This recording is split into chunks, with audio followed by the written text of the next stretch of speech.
बच्चों को मज़हब की तरफ कैसे राग़िब किया जाए? सुभान अल्लाह, सुभान जी, अनीक अल्लाह। साहब अच्छा सवाल है और हमारे हुँ, इस प्रोग्राम से हुँ, एक मुस्तकिल पैगाम जाता है। अल्लाह का शुक्र है कि पिछले 10 साल में पैगाम मुतअद्दिद दफ़ा गया है जी, कि हमें अपनी औलाद को 2 तरीक़े से दीन से जोड़ना चाहिए। नंबर 1, कुरान से उनका ताल्लुक़ जोड़ दें। हुँ, उनको कुरान पढ़ाएँ, सिखाएँ,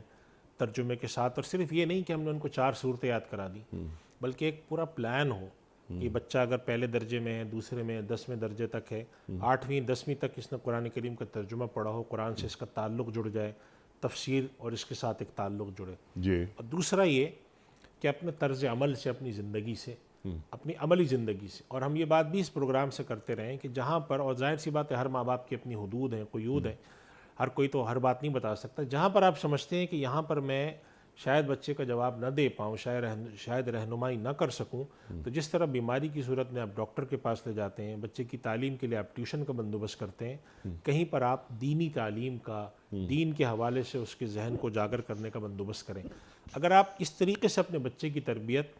उसकी ज़िंदगी के जो, जिसे हम प्राइम टाइम कहते हैं, उसमें कर देते हैं आप उसकी ज़िंदगी के 8वें, छठे 7वें साल से शुरू करके कुरान करीम को पढ़ाने और सिखाने के साथ, तर्जुमे के साथ, तो जब बच्चा 22-24 साल का नौजवान बनेगा, तो उसका आप दीन के साथ इतना ताल्लुक़ जोड़ चुके होंगे, मस्जिद में ले जाकर नमाज़ें पढ़ा के, कुरान से ताल्लुक़ जोड़ के, कि वो चाहे पायलट हो, चाहे इंजीनियर हो, चाहे डॉक्टर हो, ज़िंदगी की किसी भी फील्ड में हो, उसका ताल्लुक़ दीन के साथ जुड़ा रहेगा। लेकिन अगर आप इब्तदाई मरहले में उसकी तरफ तवज्जो नहीं देते, जी, सिर्फ आपने एक ट्यूशन के लिए उस्ताद रखे हैं जो 15 मिनट 20 मिनट पढ़ा के चले जाते हैं, आप उसके साथ वो न ऐसी मजालिस में उनको लेके जाते हैं, न कभी कुरान करीम सुनने की तरगीब देते हैं। आजकल हमारे पास वीडियो में यूट्यूब पर हज़ार लेक्चर बड़े बड़े हजरात के मौजूद हैं, ना उनके साथ आप एक ताल्लुक़ जुड़वाते हैं, तो नतीजा ये निकलता है कि जब वो नौजवान होता है तो उसको पता ही नहीं होता मुझे करना क्या।